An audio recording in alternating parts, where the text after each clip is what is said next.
Welcome back. Day 2. Yesterday we studied what really makes us successful or not. And we said that the answer is power. That this whole program is about personal power, being able to get yourself to take action and follow through. Did you do your exercise? Did you follow through on your success journal yesterday? If you didn't, please turn off this tape. Do not listen to this tape until you've done exercise from day number 1. If you did day number 1, then you've gotten yourself to take some kind of action. You made a decision and you used your power. Maybe in a simple way. Maybe in a basic way. But what happens is, as we talked about in the last tape, every single day by doing just a little bit, we begin to improve. We develop more strength. Again, like lifting weights, the first day we start lighter and the next day a little bit heavier, and we're going to move to stronger and stronger amounts till we're able to move our life in the direction we want as quickly as we can think it. That's our goal, to be able to use our personal power on a daily basis. Now, in order to do that, we've got to see what normally stops people from using their personal power. And that's the purpose of this tape. I want to share with you what I believe is the controlling force in all human behavior. What drives us? In other words, everyone could take action. Literally, if it's that simple, if all it takes to succeed is the ability to know what you want, take action, know if it's working, and keep changing until you get what you want, how come everybody doesn't do it? And as we've already alluded to in this first tape, the reason is fear. And the fear is usually fear of failure or success or rejection. But the real word I would use for this thing we're afraid of is pain. I believe that every single person on this earth is driven by 2 forces. Number 1, their need to avoid pain. And number 2, their desire to gain pleasure. Those 2 twin forces are the drive behind all human behavior. So let me ask you a question. My guess would be this isn't the first set of self-improvement tapes that you've invested in your lifetime. Did you really use the last set you invested in? My hallucination is the answer is no, you didn't use them at least at the level you could have.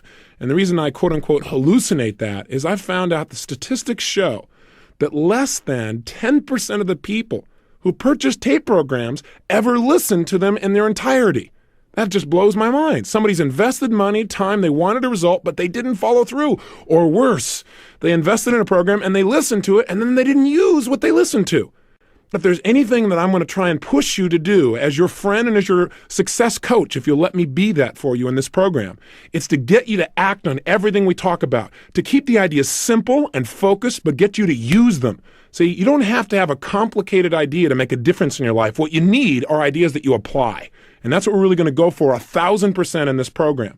But the question is, how could somebody go to school? How could somebody go to a seminar? How could somebody read an excellent book and still not produce the result, not apply all the stuff that they've read? And you know what? I've been guilty of it too, so I'm not pointing fingers. I have. I remember I read a book, and it was a great book, and it was all about how to manage my finances. And I remember reading this thing and saying, this is great stuff. I've got to do this. And I was inspired.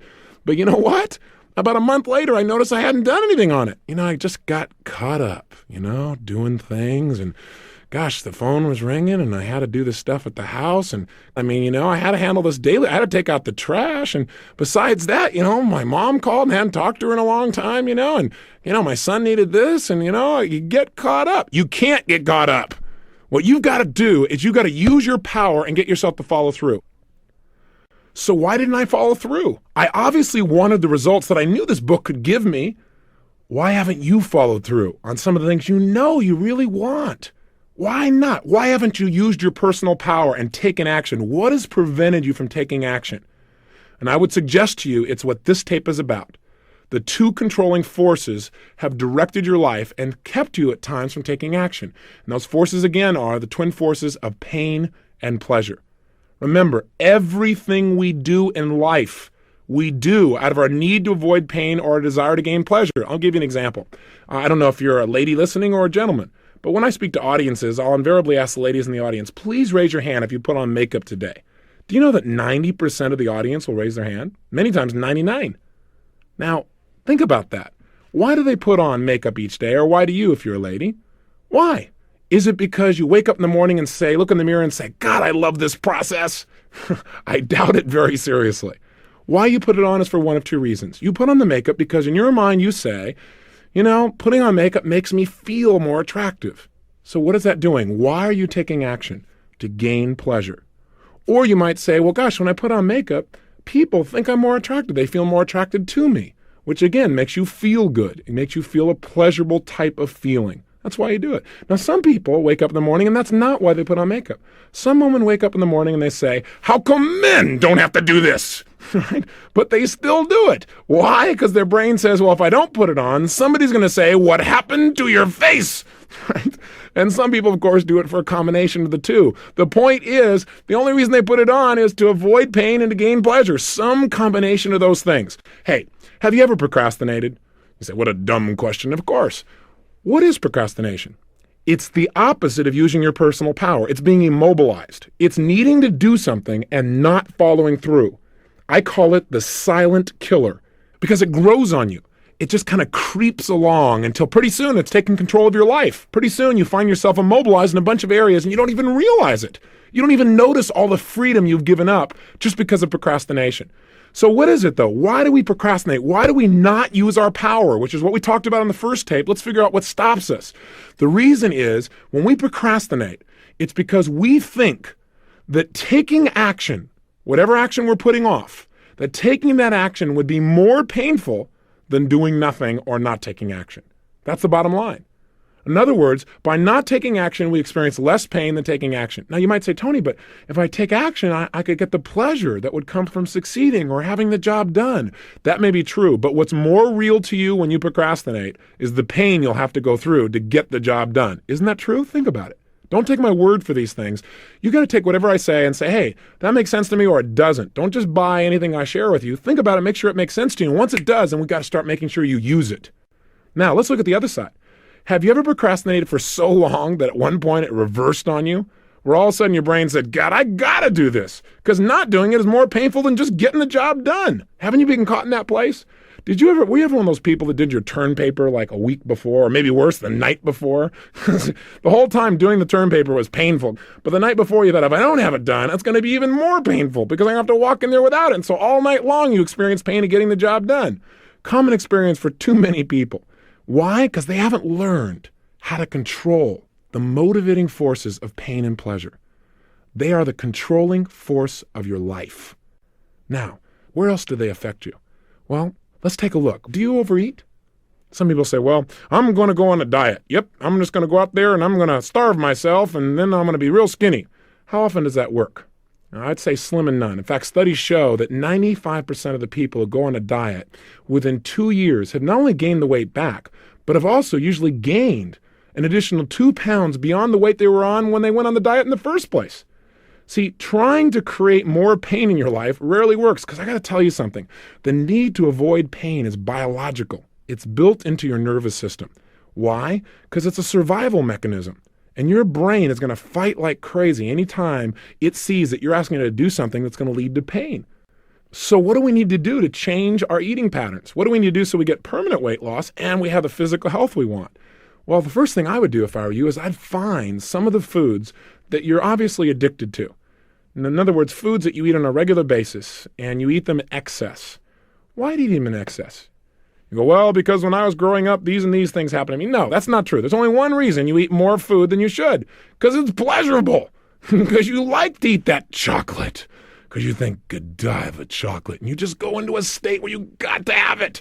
See, you associate deep, deep pleasure, and that's why you go for it. Now you say, yeah, but being fat is really painful. That's true. But the reason you ate the chocolate, because in that moment, what was more real to you? The pain of being fat or the pleasure of the chocolate? I would assume that it was the pleasure of the chocolate if you're overeating. So what we've got to do to make a change in our life is not go out and discipline ourselves, but to change what we link pleasure and what we link pain to. So what if you saw somebody that you were really attracted to and you wanted to be with them, you wanted to develop a relationship, but you didn't follow through? How come? Real simple, isn't it? Because you associated more pain to walking up and asking him for a date than not doing it. You thought, well, gosh, but if I could do it, I could have the pleasure. But which one was a more powerful motivating force? The pleasure of being in a relationship or the potential pain of being rejected? If you didn't follow through, we know the answer, don't we? The pain. And I'm here to tell you something that for years I would have probably argued with you if you would have said this to me, because I feel like I'm a real proactive person. But if there's anything that my research and human behavior has shown me time again and again and again, in most cases, pain, the need to avoid pain, is a greater motivator for people than the desire for pleasure. I hate to say that because I love to do things for proactive reasons, but I also have found that people do almost anything to avoid pain. Now, I got a question for you. What happens when two pains come up side by side? What happens when if you do something, it's going to be painful, but if you don't do it, it's going to be painful? Which action will you take? For example, you might say, well, gosh, if I don't go up to this lady and meet her, then I'll never meet her again. I'll never have a relationship and I'll miss out, and you have the pain of that. But on the other side, your brain's saying, but if you do go up and she rejects you, my gosh, then you're really going to have pain. So what determines your behavior is which pain is more intense. Does that make sense? I'm sorry to sound so simplistic, but let's talk about what really drives human behavior. And I think there are certain basic fundamentals that drive our behavior. When we understand them, we can start to utilize them to change our life. And if we don't understand them, then what we do is we keep running up against the brick wall. Have you experienced that? Where you're trying to make a change, but it never happens. Why? Because your internal associations about pain and pleasure haven't changed. In other words, you keep thinking, if I do this, it's going to mean a ton of pain. And so you stop short. A classic example is in relationships. A lot of people in life get this bug. They say, I want to be in a relationship. Why? Because they think being in a relationship would mean lots of what? Pleasure, love, happiness, security, being close, all those special feelings, spirituality, right? That feeling of oneness. Then they get in a relationship and they say, I don't want to be in a relationship, right? All of a sudden they begin to think relationship means pain. Or worse, they think a relationship is the most incredible thing in the world. They love this person. They give 1,000% of themselves. They think about them constantly. And then as time goes by, something happens. And this person, let's say, leaves them or breaks up with them or smashes their heart into 1 billion pieces. Has this ever happened in your lifetime? If it hasn't, it probably will. That sounds real supportive, doesn't it? But listen, in our lifetimes, if you're going to have relationships and you're not already in one you're committed to for life, there's a chance of future disappointment. Let's just say that's possible. I'm not one of those people that says just be a positive thinker all the time. Some people tell you in life to succeed, what you're supposed to do is look at the weeds in your garden and say, there's no weeds, there's no weeds, there's no weeds. Hey, they'll take your garden. My view is say there's going to be weeds, so pull the suckers out and move on. Don't get all hung up and go, there are weeds in my garden. How come God did this to me? Just move on. Just realize that's part of life. And part of life is there may be times in your lifetime, would you be willing to buy this theory, where people may disappoint you? That is, you may have different expectations of how they should behave than they have. If that's true, you're going to have to learn to deal with it. The challenge is this. Most people have not learned how to deal with it. Most of us don't consciously look at what we link pain and what we link pleasure to. And so our lives are in reaction instead of in control. So for example, let's say you had a great relationship, somebody you really loved, gave 100% as we started to talk about. And then all of a sudden one day something bad happens. They cheated on you, they left you, they lost interest, they were less motivated or attracted than you were. What happens for some people is they have this thing called pain at this moment. And what they link up in their mind is relationships equal pain. Now there's a problem, because also in their mind they have this other association in their nervous system, and that association is relationships equal pleasure. So what happens in the future? Well, for a long time, this person will probably avoid relationships. They won't get too attracted, they won't express themselves real fully, or they'll be a little bit more closed down. Does this sound like somebody you know? Maybe somebody you know personally? And then what happens is eventually, maybe some of the pain wears off, and they see somebody and they get attracted or they develop a neat relationship and it starts to grow.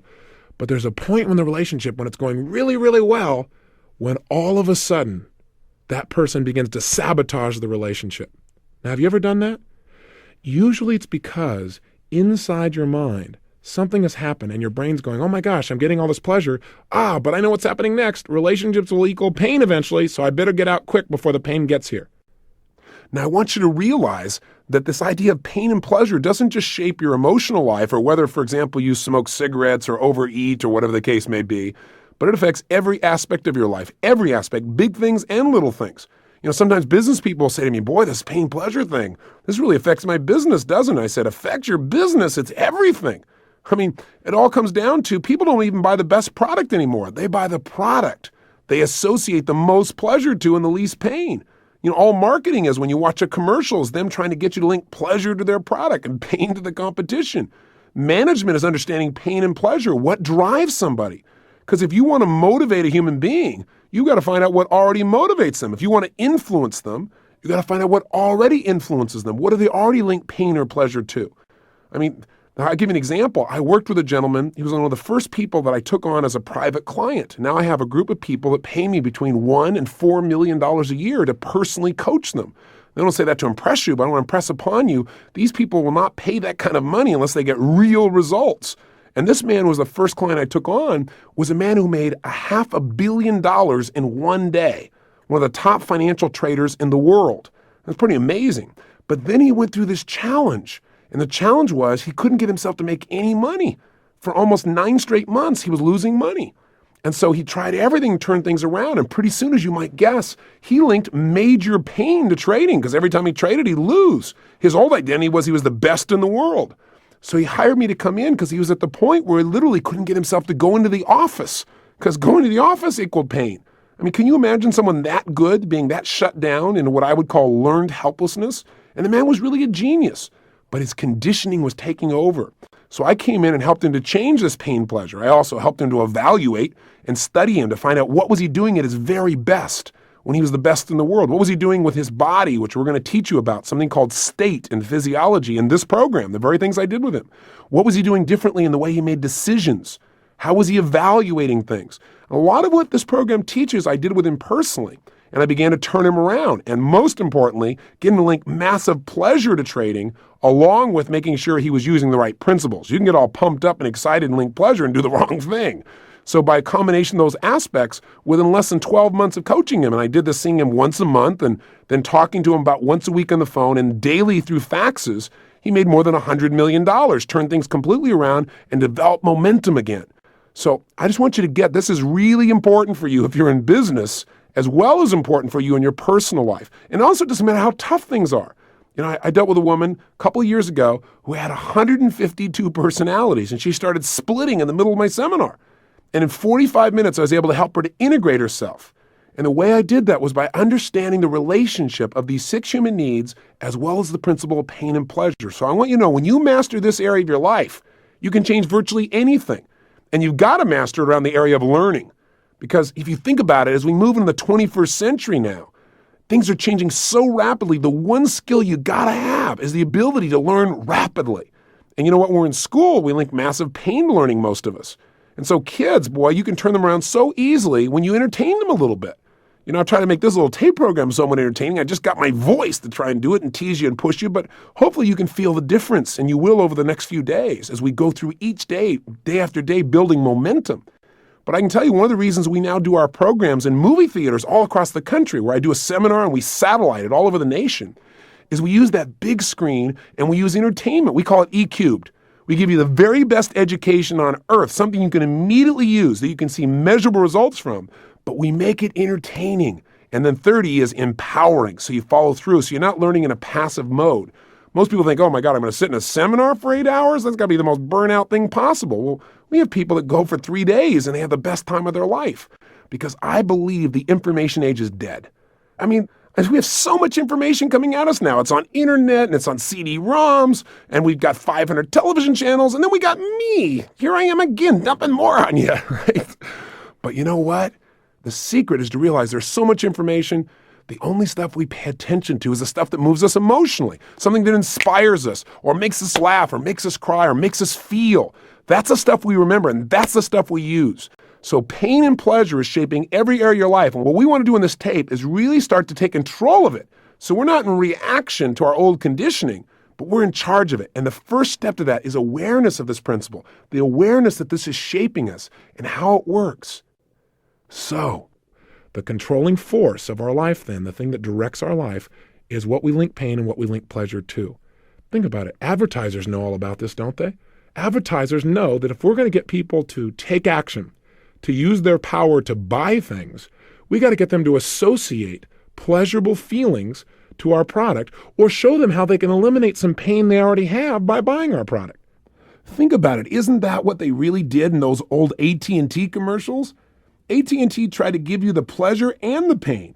What'd they do? They didn't come on with a commercial and say, listen, I know you miss your mother, call her. No, no, no. First, they took out a big knife and they stabbed you in the chest with it, right? They came out there and they showed this poor old lady saying, gosh, my son hasn't called me in forever. I miss him. He probably doesn't even love me anymore. Oh my gosh, I'm being left alone. So all the grandmas in the world start to feel pain because they realize their son hasn't called them in at least 15 minutes. On the other side, right, here's the sons out there in the world and or daughters who are watching this going, guilt. Oh, gosh, I've been busy. Oh, gosh, I need a call and everything else. And pretty soon what happens is in the same 30 seconds after making you feel all this pain for not calling, they then show you that by calling, you'll get what? Pleasure. How does it work? In the same 30 or 60-second commercial, what happens is the son picks up the phone and calls mom, and she smiles. Oh my gosh, he does love me. And she smiles, and the music comes on behind it, and he's smiling, and there's an incredible bond and connection. You just feel your heart opening, and at the end of it, they say, don't let your family drift away.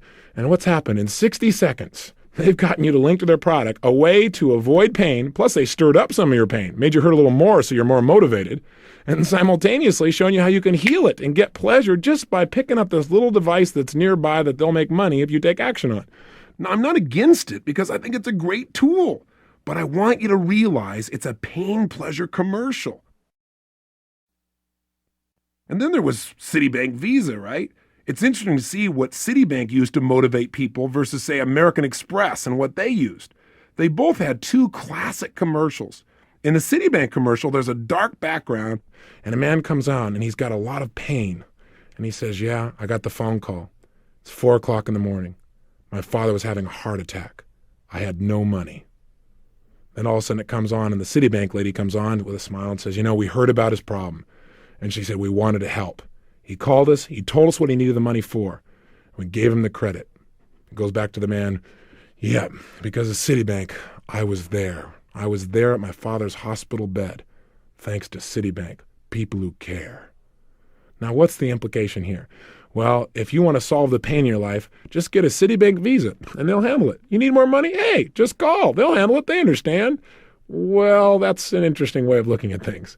On the other side, you got American Express, where you see two achiever type of people who are obviously quite successful, and they've lost their luggage. They're really in a painful state. They're kind of angry, and all of a sudden, the man turns to his wife, being the loving man that he is, and says, honey, forget about the luggage. Let's just go buy things. Do you have your American Express card? Great. And they go on the shopping spree, and they buy everything, and they're in Greece, and they're overlooking the water. And all of a sudden, the man turns to the woman and says, gosh, I wonder where the luggage is. And she just begins to laugh and says, who cares? And on the stage comes the American Express card. So what do? You associate, God, if you got an American Express card, you're going to go to Greece. Your husband's going to buy you things. You're going to be in an incredible place. The bottom line is it works. It absolutely works. Advertisers in this country spend billions of dollars because they understand that in 60 seconds they can change our behavior with a little repetition just by changing what we link pain to and what we link pleasure to. That's it. Now, do you remember those Pepsi commercials with Michael Jackson? Here's a guy that doesn't even drink Pepsi, and yet he was paid $15 million for 180 seconds of his time. Why? Because large numbers of people in our country, when they hear Michael Jackson's music, feel great. They feel a level of pleasure. And all they have to do is see him or hear his music, and they feel it. In fact, they want that pleasure so much, they bought more of his records than anybody in history. So what happens? Well, a little company comes along named Pepsi, and they say, look, we want people to feel that way about Pepsi. Let's just do a little conditioning here. Let's get them to associate those feelings to our product. Then they'll want our product as much as they want Michael Jackson. That's why they paid him $15 million. I mean, how did they do it? Well, you got to wait till the next tape to find out how they did it. But right now, let's just get really clear about that. Yeah, that's right. I want to make sure you tune in tomorrow. That's right. But meanwhile, just get clear. Pain and pleasure are the biggest motivators. And of the two, again, I must say, we will do more to avoid pain, usually, than we ever will to gain pleasure. I mean, think about it. Which would you work harder for? To save $25,000, save it up, or to keep somebody from stealing $25,000 from you? I would say usually you'll do more to avoid the pain. Most people in life, in fact, don't succeed until they have enough pain. I mean, think about it. Some of the greatest success stories that we could talk about are people that finally hit rock bottom where they had so much pain they couldn't stand anymore, and that drove them for the pleasure of success. You know, there are all kinds of stories. Og Mandino is a gentleman. I really enjoy his books. I don't know if you've read them, but they're worth picking up. One is called The Greatest Salesman in the World. Here's a gentleman who hit rock bottom, who was an absolute drunk, who was living out on the streets, who had no future, who the only way he could stay warm during the winter was to wander into the libraries. And as he did, he began to pick up some books and read some books and actually feed his mind, very much like you've committed yourself to do for these 30 days. And the stimulation there began to change his life. And what happened was he felt that he had so much pain in his life that was it, that he was no longer willing to experience that. And in his mind, he saw that there was a way to gain pleasure by developing himself, by growing. He eventually went to work for W. Clement Stone and became the editor-in-chief of Success magazine. We already talked about Lee Iacocca and how his pain drove him to success. I mean, think about it. What are some of the things you've missed out on in your life simply because even though you wanted the pleasure of achieving them or obtaining them or making those things happen, your brain also said, yeah, but it could lead to pain, and that pain stopped you from following through, using your power and getting the results. Has it happened more than once in your life? You and I both know it has. So how can we use this understanding of the controlling force? How can we use the understanding that pain is a greater motivator than even pleasure? Well, the way to use it is to begin to understand that in any moment in time, our reality is based on whatever we focus on. That is, at any moment in time, whatever you focus on is what's most real to you. For example, if you're looking at that piece of chocolate and you think about eating the chocolate and you just let your mind flow based on its old associations, it might say, yumbo, it's time to eat. You might immediately get that pleasure feeling. And as long as you focus on the pleasure you're going to get, and that is your primary focus, and that's what's most real to you, then you're going to be drawn towards the chocolate. But haven't you also had times where you didn't eat the chocolate? Or you didn't eat something that normally you're kind of addicted to? Haven't there been times when you've stopped yourself? How have you done that? The answer is you changed your focus, and you focused on the pain you probably would experience or the pleasure you would get by not eating the chocolate. So what you did is, instead of just thinking intellectually, well, yeah, not eating the chocolate will make me thinner, you literally focused on, hey, I'm going to be going to this particular ball and I want to look like $1 million. I want to feel strong. If I eat that chocolate, I'm going to feel lousy. I'm going to feel bloated. I'm going to feel heavy. So you began to focus on all the pain plus all the pleasure you'd get by not eating it. And your behavior changed. Isn't that true? If you've ever stuck to a diet, for example, isn't it true that the way you stuck to it is one day you finally got to the point where you'd had it? You said, look, you looked in the mirror one day, or somebody said something to you, or you noticed that you were just feeling sloppy and tired, and you went through what I call threshold. Threshold is when you experience so much pain, you said, I've had it. That's it. No more. And then you begin to find a way to change it. Well, I believe that you can do this with anything at any moment in time, and I know you can. All you got to do is control your mental focus. So if you want to change your behavior, you must focus on how not doing something is going to be more painful than just going for it. In other words, link not taking action as being more painful than just doing it. Just the way we talked about with procrastination, do it to yourself up front. Don't wait till life puts you in a pressure situation where you feel like you have to do something. Does that make sense? So how can we use this in other areas of our life? Do the same thing. You want to connect with somebody, you want to make sure you communicate with them, then think about, if I don't do this, I know I feel busy, I know I feel overloaded, but if I don't call them here on their birthday or on Easter, how's it going to make them feel? How am I going to feel? That would be painful. If I just made the call and I connect with them and they feel appreciated, how's that going to make me feel? Pleasurable. Use pain and pleasure instead of having pain and pleasure use you. That's the secret to success. You do that and you're in control of your life. You don't do that and life controls you. And unfortunately for most people, life controls them. So let's change it. And in the next tape, we're going to talk about specifically how to change what we associate pain and pleasure to. But step number one is just getting clear that this is the controlling force of your life. If there's anything you want to do and you can't figure out why you're not doing it, there's a simple answer. You link more pain to doing it than not doing it. Hey, if you don't have enough money, for example, I know that's an issue for a lot of people. It was for a good deal of my life. If you don't have money, there's only one reason. You link more pain to having more money than to not having it. Now you say, okay, Tony, you've been okay up until now. Now you've gone over threshold. I don't buy that theory. Hey, I wouldn't have bought it either, but it's true. I got to tell you something. You're an intelligent person. You have the ability to produce results. You had enough personal power to make a phone call, put your money on the line, and now you're following through and listening to it. You're in that top 1/10 of 1%, literally. I mean, you aren't just somebody who's just hanging out. You're willing to do something about it. Even with all of that, your ability to follow through, if you don't have the money that you want in your life, It's not because you're not smart enough. It's not because you don't have the ability. It's not because there isn't money available. There's plenty of money in the world. If you don't have any, that's because there's something inside of you that you link pain to having it. And the reason I say that is I don't care who it is that I've interviewed or modeled or done a personal consultation with. If they have got a lack of abundance financially, it's because of two things. Number one, they absolutely in their gut, somewhere in their subconscious mind, they think money is going to mean pain. That if I have money, then what's going to happen is to get it, oh gosh, I'm going to have to put out all this effort and that'll be so painful. After all, I'm kind of comfortable where I am. Yeah, I'd like more money, but I'm kind of feeling pretty good here. And I'm feeling pretty pleasurable here, but God, having money would take some pain, so they don't follow through. Or, in order to have money, you've got to take advantage of other people. And that person has that belief. And you and I, we're not going to take advantage of people. In our gut, we wouldn't allow ourselves to do that. That would be ultimate pain for most of us. So we're not going to do that. Now, I know there's some people that don't link pain to taking advantage of people, but most people, I think, do in their heart. So you don't want to do that, so that's painful. Or they've got linked up, well, if you make money, then people are going to judge you. All of a sudden, you're going to be ostracized. Or maybe somewhere in your mind you believe, oh gosh, if I make that much money and I make it to the top financially, I'll be all alone. I'll be lonely at the top. Hey, that's a bunch of garbage. It is not lonely at the top. It's true the bottom is more crowded, but there's plenty of room at the top. And if you do things in a way that supports the people around you, you can take your friends with you financially. The point is that if you don't have the money, it's because you link pain to it. There's more pain. Imagine motivating your life as being a scale, if you would. And on one side is pain and the other is pleasure. And your brain is always weighing, if I take this action, what's it going to mean? More pleasure and less pain, or more pain and less pleasure? If you're not following through, it's because you've got that scale weighted in the opposite direction as it needs to be. And if you're going to change your behavior and use your personal power, then you've got to change what you associate pain and pleasure to.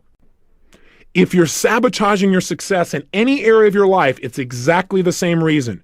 You're having what I call approach avoidance.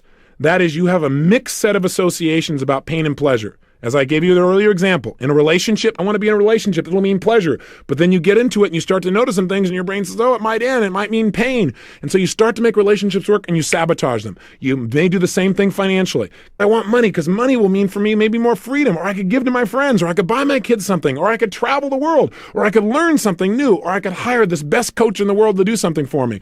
And yet at the same time, your brain's going, yeah, but then I'll get judged, or yeah, I'll have to give up all this stuff, or I'll have no time with my family and all this pain. And so you don't follow through and you begin to sabotage financially. If you're going to change that once and for all, forever, you've got to right now decide that you control the focus of your mind. And that if you're not following through, all you have to do is focus on what's the pain I'm going to have if I don't do this. Most of us focus on, well, what will be the pain if I take action? And we keep ourselves from using our personal power. Your focus has to be, what will be the pain if I don't do it? What will be the ultimate price if I don't follow through? What will it cost me emotionally, spiritually, physically, financially, in my life? What will happen to the juice and passion of my life if I don't follow through? If you start asking those questions, you'll be able to motivate yourself. And when we get into the goal setting workshop in this tape program, you're going to find that I'm going to show you not only how to set goals and find out why you're going for them, which most people don't know, which is why they don't follow through. They just set up a goal. I want to be rich. I want to be happy. I want a better job. I want a better relationship.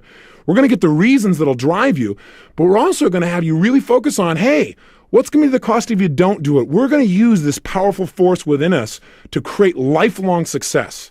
So I want you to remember this tape. I know I've said some of the same basic ideas over and over again. Repetition is the mother of skill. And I hope you listen to this again.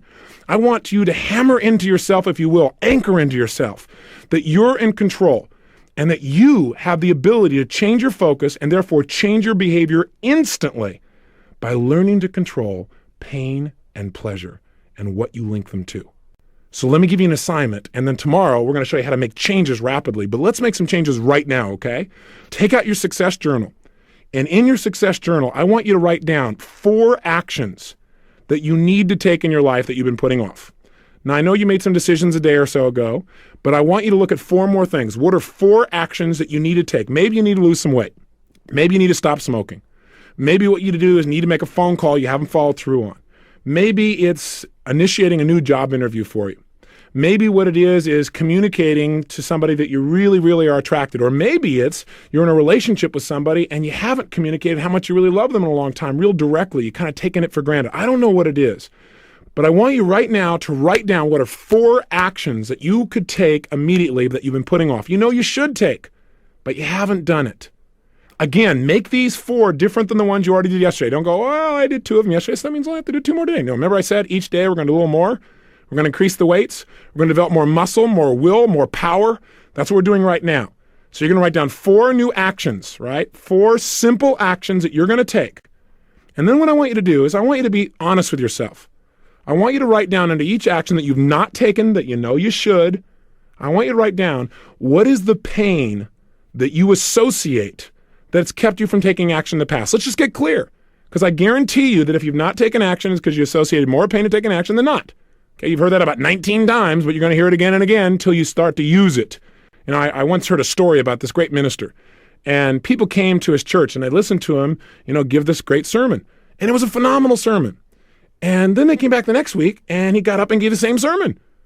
And the third week it was the same sermon. And after about 5 sermons in a row of the exact same sermon, a couple of the elders in the church decided to pull the minister aside and see if he was okay. And they said, sir, I don't know quite how to communicate this to you, but are you aware that some of what you've been saying has been pretty much identical as to what you said the last week and the week before and the week before? And the minister just smiled very calmly. He said, oh, I'm glad you noticed. They said, well, why are you doing that? He said, I'm going to keep doing this sermon until you guys start applying it.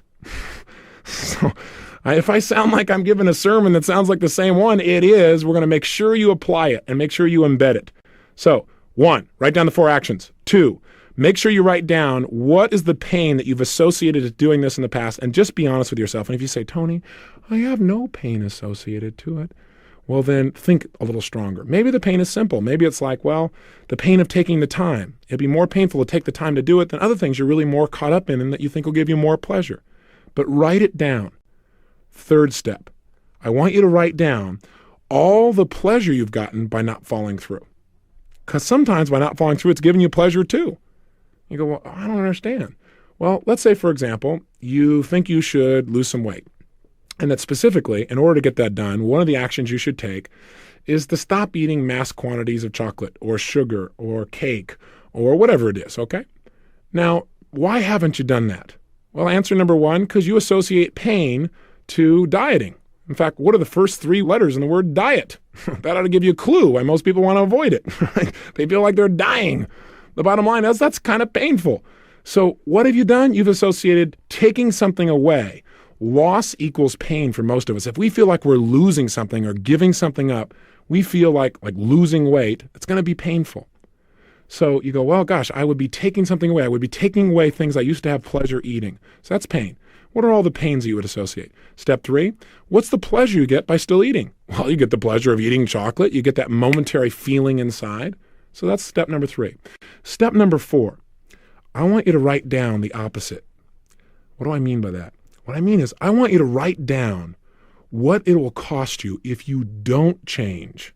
That is, if you don't stop eating chocolate in mass quantities, if you don't stop smoking, if you don't make that phone call that you know you need to make, if you don't start consistently working out each day, if you don't go out and really make an effort, even though it may be difficult, to get through to that person who in the past has made you mad. If you don't do that, what's it going to cost you? And be honest with yourself. What will it cost you over the next 2, 3, 4, or 5 years? What's it going to cost you emotionally? What's it going to cost you in your self-image? What will it cost you in your physical energy level? What will it cost you in your feelings of self-esteem? What will it cost you financially? What will it cost you in your direct relationships with the people you care about most?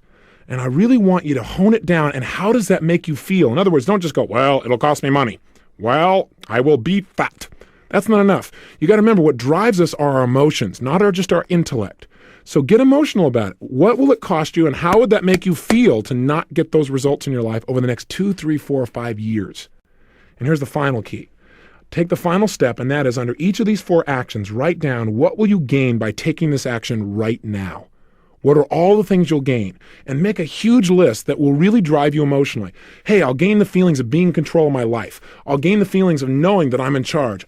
I'll gain a level of self-confidence. I'll gain physical energy and health. I'll gain stronger relationships. I'll develop more willpower that I can use in every other area of my life. I'll gain. My life will be better in all these ways now and over the next 2, 3, 4, 5 years by taking this action. In other words, look at the impact of these things, present and long term. So let me leave you with this for today. There are 2 things that control our lives, the carrot and the stick. The stick is pain and the carrot is pleasure. Use the 2 of them to point yourself, because if you don't, there are plenty of other people in this world who are paid large sums of money to direct you. Advertisers do it. Do it to yourself. Learn to advertise in your own mind and take control now. Do your exercise right now. Again, don't put it off. Go through these 5 steps right now. Don't wait. Don't put it off. Do it immediately. Don't say I'm going to do it later in the day. Please do it right now, and I'll see you tomorrow. Have a great day and live with passion.